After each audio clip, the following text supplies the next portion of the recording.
जी आए नूं प्यारे विद्यार्थियों। पंजाब स्टेट एजुकेशन बोर्ड की 8वीं जमात की अंग्रेजी की किताब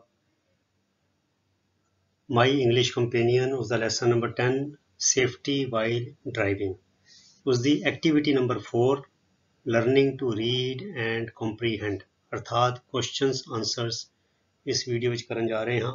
सो तुसी सारे नोटबुक ते पेन लै लो, सारे आंसरस नूं अपनी नोटबुक च उतार लो, पर बाद विचों इन्हां नूं पढ़ के याद करके कंठ करके तुसी बिना देखे आप लिखण का अभ्यास जरूर करना है। तो इसी चैनल के उत्ते चटसाल के उत्ते 4 प्लेलिस्टां हो रही ने, वो भी जरूर देखो। एक है 8th इंग्लिश ग्रैमर जो तुहाडे स्कूल की किताब है, तो एक है 8th साइंस जिहड़ी तुहाडी साइंस के किताब के सारे नोट्स ते ओहदियां एक्सरसाइजिज हल करके पाईयां गईयां, ते एक है 8th मैथ जे तुहाडे मैथ के गणित के सारे सवाल हल करके पाए गए ने, ते एक है 8th मैथ नोट्स जिहदे विच गणित के मैथ के सारे सिद्धांत जिहड़े ने उन्हां नूं समझाया गया। सो साइंस और मैथ दी लोड़ां भी तुहाडियां इसी चैनल तो पूरियां हो जाणगियां। सो आओ शुरू करिए एक्टिविटी नंबर 4। सो पहला क्वेश्चन है आंसर, जो सिरलेख है आंसर दी फॉलोइंग क्वेश्चंस, अर्थात हेठ लिखे सवालों के जवाब दो। सो पार्ट ए पहला क्वेश्चन है वट डज सीमा लव, अर्थात सीमा किनू प्यार करती है। सो डज जिथे आ गया मतलब प्रेजेंट टेंस से, ਇਹਦਾ मतलब कि जी वर्ब आएगी क्रिया ਉਹਦੇ ਨਾਲ एस लग जाएगा। सो सीमा लव्स क्योंकि डज है, सो जवाब विच लव्स आएगा। सीमा लव्स ऑटोमोबाइल्स, बस इन्ना ही जवाब है, किताब च इन्ना ही लिखा है क्योंकि जो किताब के विच लैसन है वो हिसाब नाल जवाब देने ने। सीमा मोटर गड्डियां नूं प्यार करती है। So question be what does she read on the internet, फिर इत्थे डज है, सो रीड दे नाल जिहड़ा असीं जवाब देवांगे एस लग जाएगा इत्थे, देखो ठीक है ना। जवाब सवाल च डज है तो जवाब विच वर्ब के नाल एस लग जाएगा। So what does she read on the internet, अर्थात इंटरनेट ते वो की पढ़ती है। सो जवाब है she reads about cars and there mechanism on the internet, अर्थात वो इंटरनेट के उत्ते कारां ਅਤੇ ਉਹਨਾਂ ਦੀ मशीनरी ਉਹਨਾਂ ਦੀ ਬਣਤਰ बारे पढ़ती है। फिर आ गया why did she call her friend Bhavya, ਉਹਨੇ अपनी सहेली भव्या ਨੂੰ क्यों बुलाया। ठीक है, ਹੁਣ ਇੱਥੇ डिड है ना बच्चों, तो मतलब पास्ट टेंस की गल है, भूतकाल की गल हैगी है। ठीक है, सो जो जवाब आएगा कॉल का बन जाएगा कॉल्ड, ਅਸੀਂ ਇਹਦਾ ਜਵਾਬ ਜਿਹੜੇ ਕਰਾਂਗੇ ਸੋ ਕਾਲ ਦੀ ਸੈਕਿੰਡ ਫਾਰਮ ਹੈਗੀ she called her friend Bhavya, ਉਹਨੇ ਆਪਣੀ ਸਹੇਲੀ ਭਵਿਆ ਨੂੰ ਬੁਲਾਇਆ। ਬਿਕੋਜ਼ ਕਿਉਂਕਿ her mother was going to Delhi and her car would be free, ਉਹਨੇ ਇਸ ਕਰਕੇ ਕਿਹਾ ਕਿਉਂਕਿ ਉਹਦੀ ਮਾਂ ਦਿੱਲੀ ਜਾ ਰਹੀ ਸੀਗੀ ਤੇ ਉਹਦੀ ਜਿਹੜੀ ਕਾਰ ਹੈ ਪਿੱਛੋਂ ਵਿਹਲੀ ਹੋ ਜਾਏਗੀ। ਸੋ ਟੂਗੈਦਰ ਇਕੱਠੇ, ਮਤਲਬ ਕਿ ਸੀਮਾ ਤੇ ਭਵਿਆ ਟੂਗੈਦਰ ਦੇ wanted to take the vehicle ਮੈਨੇ ਉਹ ਜਿਹੜਾ ਵਾਹਨ ਸੀਗਾ ਕਾਰ ਸੀ ਆਊਟ ਔਨ ਦੀ ਰੋਡ, ਤੇ ਦੋਨੋਂ ਇਕੱਠੀਆਂ ਹੋ ਕੇ ਉਸ ਗੱਡੀ ਨੂੰ ਆਪਣੀ ਮਾਂ ਦੀ ਗੱਡੀ ਨੂੰ ਮਤਲਬ ਸੀਮਾ ਦੀ ਮਾਂ ਦੀ ਗੱਡੀ ਨੂੰ ਜੋ ਕਿ ਹੁਣ ਵਿਹਲੀ ਹੋ ਗਈ ਸੀ, ਉਹਦੀ ਮੰਮੀ ਦਿੱਲੀ ਜਾ ਰਹੀ ਸੀਗੀ, ਉਹਨੂੰ ਉਹ ਸੜਕ ਤੇ ਲੈ ਕੇ ਜਾਣਾ ਚਾਹੁੰਦੇ ਸੀ, ਇਸ ਕਰਕੇ ਉਹਨੇ ਉਹਨੂੰ ਭਵਿਆ ਨੂੰ ਸੱਦਿਆ। फिर आ गया question D what did Seema and Bhavya decide, decide होंगे फैसला करना, डिड है भूतकाल की गल है, अर्थात सीमा ਅਤੇ ਭਵਿਆ ने की फैसला किया। ठीक है, ਹੁਣ फैसला की ਕੀਤਾ ਸੀਗਾ, संक्षेप ਜਿਹਾ फैसला ਸੀ they decided that Bhavya would take the car out of the garage, क्योंकि ਉਹਨੂੰ मोटर बाइक ਜਿਹੜੀ ਮੋਬਾਈਲ ਚਲਾਉਣ ਦਾ ਤਜਰਬਾ ਸੀਗਾ, ਆਪਣੇ ਡੈਡੀ ਦੀ ਜਿਹੜੀ ਗੱਡੀ ਸੀਗੀ ਉਹ ਗੇਟ ਚੋਂ ਬਾਹਰ ਕੱਢਣ ਵਿੱਚ ਮਦਦ ਕਰ ਚੁੱਕੀ ਸੀ। ਸੋ ਉਹਨਾਂ ਨੇ ਡਿਸਾਈਡ ਕੀਤਾ ਕਿ Bhavya wood take the car out of the garage, ਵੀ ਕਾਰ ਜਿਹੜੀ ਹੈ ਸੀਮਾ ਦੀ ਮਾਂ ਦੀ ਕਾਰ ਜਿਹੜੀ ਹੈ ਉਹ ਭਵਿਆ ਗਰਾਜ ਚੋਂ ਬਾਹਰ ਕੱਢੇਗੀ and drive till the end of the road, ਅਤੇ ਸੜਕ ਦੇ ਸਿਰੇ ਤੱਕ ਐਂਡ ਤੱਕ ਉਹ ਚਲਾ ਕੇ ਲੈ ਜਾਏਗੀ। ਐਂਡ ਆਫਟਰ ਦੈਟ, ਤੇ ਉਸ ਮਗਰੋਂ Seema would take her turn to drive, ਹੁਣ ਟੇਕ ਟਰਨ ਹੁੰਦਾ ਵਾਰੀ ਲਾਣੀ, ਉਹ ਆਪਣੀ ਵਾਰੀ ਲਏਗੀ ਗੱਡੀ ਚਲਾਉਣ ਦੀ, ਕਦੋਂ ਜਦੋਂ ਭਵਿਆ ਜਿਹੜੀ ਹੈ ਉਹ ਗੱਡੀ ਨੂੰ ਸੜਕ ਦੇ ਸਿਰੇ ਤੱਕ ਐਂਡ ਤੱਕ ਲੈ ਜਾਏਗੀ ਗਰਾਜ ਚੋਂ ਬਾਹਰ ਕੱਢ ਕੇ, ਇਹ ਉਹ ਦੋਨਾਂ ਨੇ ਫੈਸਲਾ ਕੀਤਾ। ਅਗਲਾ ਕੁਐਸਚਨ ਆ ਗਿਆ ਈ ਵਟ ਵਾਜ਼ देयर ਇਟੀਨਰਰੀ, ਇਟੀਨਰਰੀ ਹੁੰਦਾ ਜਿੱਦਾਂ ਮੈਂ ਤੁਹਾਨੂੰ ਦੱਸਿਆ ਪਹਿਲੇ ਕਿ ਇਟੀਨਰਰੀ ਦਾ ਮਤਲਬ ਹੁੰਦਾ ਪਾਥ ਜਾਂ ਰੂਟ, ਠੀਕ ਹੈ, ਤੈਅ ਕੀਤਾ ਗਿਆ ਰਸਤਾ। So there ਇਟੀਨਰਰੀ was to the shopping complex of sector 17, ਬਸ ਉਹਨਾਂ ਦਾ ਰਸਤਾ ਹੀ ਸੀ, ਰੂਟ ਇਹ ਸੀ ਕਿ ਅਸੀਂ ਸੈਕਟਰ 17 ਦੀ ਜਿਹੜੀ ਮਾਰਕੀਟ ਹੈ, ਦੁਕਾਨਾਂ ਦਾ ਜੋ ਕੰਪਲੈਕਸ ਹੈ, ਬਹੁਤ ਵੱਡੀ ਮਾਰਕੀਟ ਹੈ, ਅਸੀਂ ਉੱਥੇ ਜਾਣਾ। So their itinerary was to the shopping complex of sector 17। ठीक है, फिर आ गया who did they meet। देखो did हैगा ना इत्थे, सो मीट फर्स्ट फॉर्म है, पर डिड करके क्योंकि क्वेश्चन है इस करके डिड है ते भूतकाल की गल है।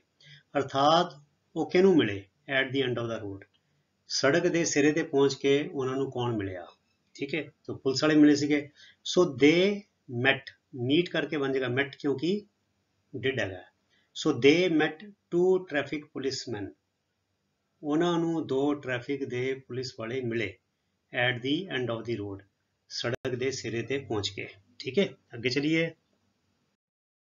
फिर आ गया what did the police do. देखो डिड हैगा, फिर भूतकाल की गल है तो डू का मतलब आ गया हुण इत्थे डू जिहड़ी है वो मेन वर्ब हो गई तो डिड ऑक्सीलरी वर्ब हो गई। सो डू फर्स्ट फॉर्म है। हुण जदों असी जवाब देना है, क्योंकि डिड हैगा तो जिन्नी भी असी वर्ब वरतांगे, वर्ब इत्थे टुक वरत्या है, कॉल्ड वरत्या है, इंपाउंडेड वरत्या है, यह सारी असी सैकेंड फॉर्म दे विच वरतांगे। अर्थात सवाल है पुलिस ने की कीता, अर्थात भूतकाल की गल है। सो पहले काम की कीता, the police took their names, addresses and the mobile numbers of their parents and called them up. पहला काम तो उन्होंने किया, उन्होंने दे नां ले, पते ले, उन्होंने मापियां दे मोबाइल नंबर ले तो उन्होंने फोन खड़काया। पुलिस ने पहले तो काम है किया एंड कॉल्ड दैम अप, उन्होंने कॉल अप किया। ठीक है, दैन उस मगरों दे इंपाउंडेड दी कार, उन्होंने कार जब्त कर ली, कब्जे च ले ली। And took Bhavya and Seema to the police station for writing the report, ਅਤੇ रिपोर्ट लिखण वास्ते वो भव्या ते सीमा नू थाने लै गए।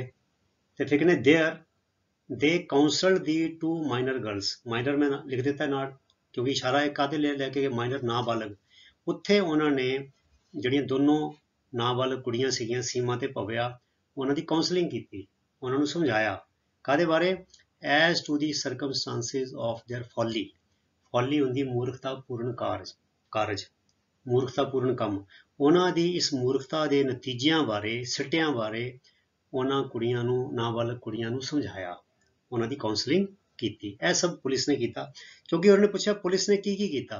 सो असी शुरू तो लैके अखीर तक सारी गल्लां लिख देनियां। जे बच्चे कुछ चाहते हैं कि यह आंसर छोटा होवे तो तुसी यह नाम, एड्रैस और यह वाली गल हटा सकते हो, तुसी सीधा लिख सकते हो the police impounded the car and took Bhavya and Seema, तुसी इत्थों शुरू कर सकते हो। दे दैन दे हटा दो तो दी पुलिस लिख के, दी पुलिस लिख के फिर इंपाउंडेड तो इत्थों दी इत्थे तक कर सकते हो, क्योंकि यह चीज़ थोड़ी माइनर जी है भी नाम लैने, एड्रैस लैने, यह साधारण जी गल है। जे तुसी इधरों हटा भी दोगे तो मैनूं लगदा जवाब विच कोई खामी नहीं आएगी, क्योंकि जिहड़ा असली काम करने वाला है, असली काम जिहड़ा पुलिस का महत्वपूर्ण काम सीगा, क्योंकि एड्रैस लैना, मोबाइल नंबर लैने, ना लैने, यह तो बड़ी साधारण जी कार्रवाई होती है। असली काम सी मेन उन्होंने कार नूं जब्ते च लै, अपने कब्जे च लै लिया, उन्होंने दोनों नूं पुलिस थाने लै गए तो फिर उन्होंने काउंसलिंग की, यह मेन काम सी। सो जिहड़े बच्चों नूं लगदा कि यह जवाब थोड़ा वड्डा है तो मैं उन्होंने यह कहांगा, सलाह देवांगा कि दैन और दे हटा के, इत्थों दी हटा के दी पुलिस लिख दो, दी पुलिस इंपाउंडेड दी कार तो इत्थों दी लैके फिर तुसी अखीर तक लिख दो। तो जे बच्चों नूं लगदा है कोई गल नहीं इन्ना वड्डा असीं लिख सकते हैं तो तुसी ये पहली लाइन भी लिख सकते हो। ठीक है बच्चों, अगे चलिए।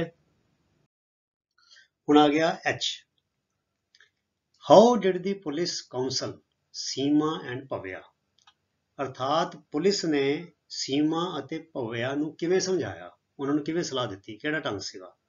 ਸੋ ਇਹ ਦੇਖੋ ਦੋ ਗੱਲਾਂ ਉਹਨੇ ਕੀਤੀਆਂ, the police counselled Seema and Bhavya on the consequences of their blunder, ਜਿਹੜੀ ਇਹ ਭਾਰੀ ਭੁੱਲ ਕੀਤੀ ਸੀ ਡਰਾਈਵਿੰਗ ਲਾਇਸੈਂਸ ਤੋਂ ਬਿਨਾਂ, 18 ਸਾਲ ਤੋਂ ਥੱਲੇ, 18 ਸਾਲ ਤੋਂ ਥੱਲੇ ਡਰਾਈਵਿੰਗ ਲਾਇਸੈਂਸ ਤੇ ਮਿਲਦਾ ਹੀ ਨਹੀਂ, ਡਰਾਈਵਿੰਗ ਲਾਇਸੈਂਸ ਤੋਂ ਬਿਨਾਂ ਗੱਡੀ ਚਲਾਉਣ ਦੀ ਜਿਹੜੀ ਭੁੱਲ ਸੀ ਵੱਡੀ, ਉਹਦੇ ਜੋ ਸਿੱਟੇ ਨਿਕਲ ਸਕਦੇ ਸੀ ਉਹਦੇ ਬਾਰੇ ਉਹਨਾਂ ਦੀ ਕਾਉਂਸਲਿੰਗ ਕੀਤੀ। ਤੇ ਦੇ ਸੈਡ, ਉਹਨਾਂ ਨੇ ਪੁਲਿਸ ਨੇ ਕਿਹਾ, they could have met with an accident, ਉਹ ਕਿਸੇ ਨਾ ਕਿਸੇ ਹਾਦਸੇ ਦਾ ਸ਼ਿਕਾਰ ਹੋ ਸਕਦੀਆਂ ਸਨ, ਤੇ ਸ਼ਿਕਾਰ ਹਾਦਸੇ ਦਾ ਹੋ ਕੇ ਕੀ ਕਰ ਸਕਦੀਆਂ ਸੀ, ਇੰਜਰਿੰਗ ਦੈਮਸੈਲਸ, ਆਪ ਫੱਟੜ ਹੋ ਸਕਦੀਆਂ ਸੀ, ਔਰ someone else on the road, ਜਾਂ ਫਿਰ ਸੜਕ ਤੇ ਕਿਸੇ ਆਂਦੇ ਜਾਂਦੇ ਨੂੰ ਫੱਟੜ ਕਰ ਸਕਦੀਆਂ ਸੀ। ਇੱਦਾਂ ਉਹਨਾਂ ਨੇ ਸਮਝਾਇਆ ਵੀ ਜੇ ਤੁਸੀਂ ਇਹ ਇੰਨੀ ਵੱਡੀ ਭੁੱਲ ਕੀਤੀ ਹੈ, ਤੁਹਾਡੇ ਕੋਲ ਡਰਾਈਵਿੰਗ ਲਾਇਸੈਂਸ ਨਹੀਂ ਹੈਗਾ, ਤੁਹਾਨੂੰ ਟ੍ਰੈਫਿਕ ਸਿਗਨਲਸ ਬਾਰੇ ਜਾਣਕਾਰੀ ਨਹੀਂ ਹੈਗੀ, ਤੁਹਾਡੇ ਕੋਲ ਡਰਾਈਵਿੰਗ ਚਲਾਉਣ ਦੀ ਸਕਿੱਲ ਨਹੀਂ ਹੈਗੀ, ਤੁਹਾਡੇ ਕੋਲ ਪ੍ਰੋਪਰ ਤੁਸੀਂ ਲਰਨਿੰਗ ਲਾਇਸੈਂਸ ਵੀ ਨਹੀਂ ਲਿਆ, ਫਿਰ ਮੇਨ ਲਾਇਸੈਂਸ ਵੀ ਨਹੀਂ ਲਿਆ, ਤੁਸੀਂ ਕਿਸੇ ਟ੍ਰੈਫਿਕ ਇੰਸਪੈਕਟਰ ਦੀ ਨਿਗਰਾਨੀ ਹੇਠ ਗੱਡੀ ਚਲਾ ਕੇ ਨਹੀਂ ਦਿਖਾਈ। ਸੋ ਤੁਹਾਨੂੰ ਕੋਈ ਟੈਸਟ ਪਾਸ ਹੀ ਨਹੀਂ ਕੀਤਾ ਤੁਸੀਂ, ਨਾ ਤੁਸੀਂ ਰਿਟਨ ਟੈਸਟ ਪਾਸ ਕੀਤਾ, ਨਾ ਪ੍ਰੈਕਟੀਕਲ ਟੈਸਟ ਪਾਸ ਕੀਤਾ, ਉਹ ਤੋਂ ਬਿਨਾਂ ਹੀ ਤੁਸੀਂ ਇਹ ਕੰਮ ਕੀਤਾ ਤੇ ਬਲੰਡਰ, ਬੜੀ ਵੱਡੀ ਭੁੱਲ ਕੀਤੀ ਤੁਸੀਂ, ਬੜੀ ਵੱਡੀ ਗਲਤੀ ਕੀਤੀ। ਤੇ ਉਹਦੇ ਨਤੀਜਿਆਂ ਬਾਰੇ ਫਿਰ ਉਹਨੇ ਕਿਹਾ ਵੀ ਤੁਸੀਂ ਐਕਸੀਡੈਂਟ ਹੋ ਸਕਦਾ ਸੀਗਾ, ਐਕਸੀਡੈਂਟ 'ਚ ਤੁਹਾਨੂੰ ਸੱਟ ਲੱਗ ਸਕਦੀ ਸੀ, ਕਿਸੇ ਹੋਰ ਨੂੰ ਲੱਗ ਸਕਦੀ ਸੀਗੀ। ਫਿਰ ਇੱਕ ਕੰਮ ਉਹਨਾਂ ਨੇ ਹੋਰ ਕੀ ਕੀਤਾ, ਦੇ ਸ਼ੋਡ ਦੈਮ ਡਰੈਡਫੁਲ ਪਿਕਚਰਸ। ਹੁਣ ਡਰੈਡਫੁਲ ਬੱਚੇ ਮੈਂ ਨਵਾਂ ਸ਼ਬਦ ਜੋੜਿਆ ਤਾਂ ਕਿ ਤੁਹਾਡੇ ਗਿਆਨ 'ਚ ਵਾਧਾ ਹੋਵੇ। ਡਰੈਡਫੁਲ ਦਾ ਮਤਲਬ ਹੁੰਦਾ ਹੈ ਜਿਹਨੂੰ ਦੇਖ ਕੇ ਸੁਣ ਕੇ ਡਰ ਲੱਗ ਜਾਏ। ਡਰਾਉਣੀਆਂ, ਡਰੈਡਫੁਲ ਦਾ ਡਰਾਉਣੀਆਂ ਤਸਵੀਰਾਂ ਦਿਖਾਈਆਂ ਆਫ ਸਮ ਐਕਸੀਡੈਂਟਸ, ਜਿਹੜੇ ਕੁਝ ਹਾਦਸੇ ਹੋਏ ਸੀਗੇ, ਜਿਨ੍ਹਾਂ ਦੀਆਂ ਤਸਵੀਰਾਂ ਪੁਲਿਸ ਥਾਣੇ ਵਿੱਚ ਸੀਗੀਆਂ। ਉਹਨਾਂ ਨੇ ਉਹ ਹਾਦਸਿਆਂ ਦੀਆਂ ਜਿਹੜੀਆਂ ਡਰਾਉਣੀਆਂ ਤਸਵੀਰਾਂ ਉਹਨਾਂ ਨੂੰ ਦਿਖਾਈਆਂ to emphasise their point. Emphasise their point ਹੁੰਦਾ ਵੀ ਆਪਣੀ ਗੱਲ ਨੂੰ ਚੰਗੀ ਤਰ੍ਹਾਂ ਪੱਕਿਆਂ ਕਰਨ ਲਈ, ਉਹਨਾਂ ਨੂੰ ਦੱਸਣ ਲਈ ਕਿ ਅਸੀਂ ਐਵੇਂ ਤੁਹਾਨੂੰ ਲੈਕਚਰ ਨਹੀਂ ਦੇ ਰਹੇ, ਤੁਹਾਨੂੰ ਸਿਰਫ ਉਪਦੇਸ਼ ਨਹੀਂ ਦੇ ਰਹੇ, ਵੀ ਇਹ ਗੱਲ ਸੱਚੀ ਹੈ। ਇਹ ਦੇਖੋ, ਅੱਖਾਂ ਨਾਲ ਦੇਖੋ, ਇਹ ਐਕਸੀਡੈਂਟ ਇੱਥੇ ਹੋਇਆ ਸੀ, ਇੰਨੀ ਤਰੀਕ ਨੂੰ ਹੋਇਆ ਸੀਗਾ, ਇੱਥੇ ਇੰਨੇ ਬੰਦੇ ਮਰ ਗਏ, ਇਹ ਦੇਖੋ ਇੱਥੇ ਨਿਆਣਾ ਮਰ ਗਿਆ ਸੀਗਾ, ਇਹ ਦੇਖੋ ਇੰਨੇ ਬੰਦੇ ਫੱਟੜ ਹੋ ਗਏ ਸੀਗੇ, ਇਹ ਫਲਾਣੇ ਬੰਦੇ ਦੀ ਲੱਤ ਵੱਢਣੀ ਗਈ ਸੀ, ਇਹ ਫਲਾਣੇ ਬੰਦੇ ਦੀ ਇਹਨੂੰ ਥੱਲਿਓਂ ਦੀ ਅਧਰੰਗ ਹੋ ਗਿਆ, ਇਹ ਫਲਾਣੇ ਬੰਦੇ ਦਾ ਫਿਰ ਇਹਨੂੰ ਇਹ ਪ੍ਰੋਬਲਮ ਆ ਗਈ। ਸੋ ਇੱਦਾਂ ਚੱਲਿਆ dreadful pictures of some to emphasise their point. Emphasise their point ਵਿੱਚ ਮੁਹਾਵਰਾ ਨੋਟ ਕਰ ਲਓ, to emphasise one's point. Emphasise ਦਾ ਪੁਆਇੰਟ ਹੁੰਦਾ ਹੈ ਵੀ ਆਪਣੀ ਗੱਲ ਉੱਤੇ ਜ਼ੋਰ ਪਾਉਣ ਲਈ, ਆਪਣੀ ਦਲੀਲ ਦੇ ਵਿੱਚ ਕੋਈ ਵਜ਼ਨ ਪਾਉਣ ਲਈ, ਗੱਲ ਨੂੰ ਦੱਸਣ ਲਈ ਵੀ ਮੈਂ ਜੋ ਗੱਲ ਕਹਿ ਰਿਹਾ ਇਹ ਬੜੀ ਮਹੱਤਵਪੂਰਨ ਹੈ, ਇਸ ਗੱਲ ਨੂੰ ਐਵੇਂ ਢਿੱਲੇ ਮੱਠੇ ਨਾ ਲਵੋ। ਸੋ ਇਹ ਬੱਚਿਓ ਮੈਂ ਤਾਂ ਡਰੈਡਫੁਲ ਨਵਾਂ ਸ਼ਬਦ ਤੁਹਾਡੇ ਲਈ ਵਰਤਿਆ ਤੇ ਟੂ ਐਮਫੇਸਾਈਜ਼ देयर ਪੁਆਇੰਟ ਤੁਹਾਡੇ ਲਈ ਨਵਾਂ ਵਰਤਿਆ ਤਾਂ ਕਿ ਤੁਹਾਨੂੰ ਤੁਹਾਡਾ ਅੰਗਰੇਜ਼ੀ ਦੇ ਗਿਆਨ ਦੇ ਵਿੱਚ ਇੱਦਾਂ ਵਾਧਾ ਹੋਵੇ। ਠੀਕ ਹੈ, ਅੱਗੇ ਚਲੀਏ। ਹੁਣ ਆ ਗਿਆ ਬੱਚੋ ਆਖਰੀ ਕੁਐਸਚਨ ਆਈ, what did Seema and Bhavya decide after the counseling। ਜਦੋਂ ਉਹਨਾਂ ਨੂੰ ਸਮਝਾਣੀ ਕਰ ਦਿੱਤੀ, ਜਦੋਂ ਪੁਲਿਸ ਨੇ ਉਹਨਾਂ ਦੀ ਕਾਉਂਸਲਿੰਗ ਕਰ ਦਿੱਤੀ, ਉਹਨਾਂ ਨੂੰ ਸਲਾਹ ਦੇ ਦਿੱਤੀ, ਉਹਨਾਂ ਨੂੰ ਸਮਝਾ ਦਿੱਤਾ, ਤੇ ਕਹਿੰਦੇ ਉਸ ਮਗਰੋਂ what did Seema and Bhavya decide। did ਹੈਗਾ ਭੂਤਕਾਲ ਦੀ ਗੱਲ ਹੈ, decide ਫੈਸਲਾ ਕਰਨਾ, ਸੋ did ਕਰਕੇ ਮਤਲਬ ਫੈਸਲਾ ਕੀਤਾ। ਫਿਰ ਭਵਿਆ ਤੇ ਸੀਮਾ ਨੇ ਕੀ ਫੈਸਲਾ ਕੀਤਾ, ਉਹਨਾਂ ਨੂੰ ਕਿਹੜੀ ਅਕਲ ਆਈ, ਉਹਨਾਂ ਨੇ ਕਿਹੜਾ ਸਬਕ ਸਿੱਖਿਆ। ਸੋ ਦੋ ਗੱਲਾਂ ਸੀਗੀਆਂ। ਸੋ ਆਫਟਰ ਦੀ ਕਾਉਂਸਲਿੰਗ ਹੋਣ ਮਗਰੋਂ ਸੀਮਾ ਐਂਡ ਭਵਿਆ ਡਿਸਾਈਡਡ, ਦੇਖੋ ਡਿਡ ਹੈਗਾ ਨਾ, ਸੋ ਇਸ ਕਰਕੇ ਡਿਸਾਈਡ ਦਾ ਬਣ ਗਿਆ ਡਿਸਾਈਡਡ। ਉਹਨਾਂ ਨੇ ਫੈਸਲਾ ਕੀਤਾ never to repeat the blunder, ਵੀ ਇਹ ਭਾਰੀ ਭੁੱਲ ਜਿਹੜੀ ਸੀਗੀ, ਵੱਡੀ ਗਲਤੀ ਸੀ, ਵੱਡੀ ਭੁੱਲ ਸੀ ਜਿਹੜੀ, ਇਹਨੂੰ ਕਦੀ ਨਹੀਂ ਦੁਹਰਾਉਣਾ। ਉਹ ਗਲਤੀ ਕਿਹੜੀ ਸੀ ਬੱਚਿਓ, of driving without a driving licence. Driving licence ਤੋਂ ਬਿਨਾਂ ਗੱਡੀ ਚਲਾਉਣ ਦੀ ਭਾਰੀ ਭੁੱਲ ਨੂੰ ਨਾ ਦੁਹਰਾਉਣ ਦਾ ਉਹਨਾਂ ਨੇ ਫੈਸਲਾ ਕੀਤਾ। ਮੈਂ ਡਰਾਈਵਿੰਗ ਲਾਇਸੈਂਸ ਨਾ ਕਿਉਂ ਕਿਹਾ, ਕਿਉਂਕਿ ਜਦ ਤੱਕ ਉਹ 18 ਸਾਲ ਦੀ ਹੋ ਨਹੀਂ ਸਕਦੀ, ਇਹ 'ਚ ਮਾਈਨਰ ਕਹਿਣ ਦੀ ਲੋੜ ਨਹੀਂ, ਅੰਡਰ ਏਜ ਕਹਿਣ ਦੀ ਲੋੜ ਨਹੀਂ, ਕਿਉਂਕਿ ਪਹਿਲੀ ਗੱਲ ਤੇ ਡਰਾਈਵਿੰਗ ਲਾਇਸੈਂਸ 18 ਸਾਲ ਤੋਂ ਥੱਲੇ ਦੀ ਉਮਰ ਦੇ ਬੰਦੇ ਨੂੰ ਮਿਲਦਾ ਹੀ ਨਹੀਂ। ਸੋ ਜਦੋਂ ਡਰਾਈਵਿੰਗ ਲਾਇਸੈਂਸ ਦੀ ਗੱਲ ਕਰਤੀ, ਇਹਦਾ ਮਤਲਬ ਕਿ ਉਹ ਅੰਡਰ ਏਜ ਸੀਗੇ, ਉਹ ਗੱਡੀ ਚਲਾ ਹੀ ਨਹੀਂ ਸਕਦੇ, ਨਾ ਹੀ ਉਹਨਾਂ ਨੂੰ ਡਰਾਈਵਿੰਗ ਲਾਇਸੈਂਸ ਮਿਲ ਸਕਦਾ ਹੈਗਾ। ਸੋ ਡਰਾਈਵਿੰਗ ਲਾਇਸੈਂਸ ਤੇ ਮਿਲਣਾ ਹੀ 18 ਸਾਲ ਤੋਂ ਬਾਅਦ ਹੈਗਾ। ਸੋ ਸਭ ਤੋਂ ਵੱਡੀ ਗਲਤੀ ਸੀ ਕਿ ਡਰਾਈਵਿੰਗ ਲਾਇਸੈਂਸ ਤੋਂ ਬਿਨਾਂ ਉਹ ਗੱਡੀ ਚਲਾ ਰਹੇ ਸੀ, ਕਿਉਂਕਿ ਡਰਾਈਵਿੰਗ ਲਾਇਸੈਂਸ ਤਾਂ ਹੀ ਮਿਲੇਗਾ ਜਦੋਂ ਤੁਸੀਂ ਟੈਸਟ ਦੇਵੋਗੇ, ਟ੍ਰੈਫਿਕ ਡਿਪਾਰਟਮੈਂਟ ਵਿੱਚ ਜਾਓਗੇ, ਪਹਿਲੇ ਡਰਾਈਵਿੰਗ ਸਕੂਲ ਤੋਂ ਸਿੱਖ ਕੇ ਆਓਗੇ, ਤੇ ਫਿਰ ਤੁਸੀਂ ਡਰਾਈਵਿੰਗ ਪਹਿਲੇ ਤੁਹਾਡਾ ਲਰਨਰ ਲਾਇਸੈਂਸ ਬਣੇਗਾ 6 ਮਹੀਨੇ ਲਈ, ਤੇ ਉਸ ਤੋਂ ਬਾਅਦ ਤੁਹਾਡਾ ਫਿਰ ਜਿਹੜਾ ਮੇਨ ਲਾਇਸੈਂਸ ਬਣੇਗਾ। ਠੀਕ ਹੈ ਨਾ। ਸੋ ਮੇਨ ਕੰਮ ਸੀਗਾ, ਮੇਨ ਗੱਲ ਸੀ ਜਿਹੜੀ ਡਰਾਈਵਿੰਗ ਲਾਇਸੈਂਸ ਤੋਂ ਬਿਨਾਂ ਗੱਡੀ ਚਲਾ ਰਹੇ ਸੀਗੇ। ਫਿਰ ਅਗਲੀ ਗੱਲ ਉਹਨੇ ਕੀ ਕੀਤੀ, ਫੈਸਲਾ ਕਿਹੜਾ ਕੀਤਾ, ਦੇ ਆਲਸੋ ਡਿਸਾਈਡਡ, ਉਹਨਾਂ ਨੇ ਇਹ ਫੈਸਲਾ ਵੀ ਕੀਤਾ that they would learn how to drive।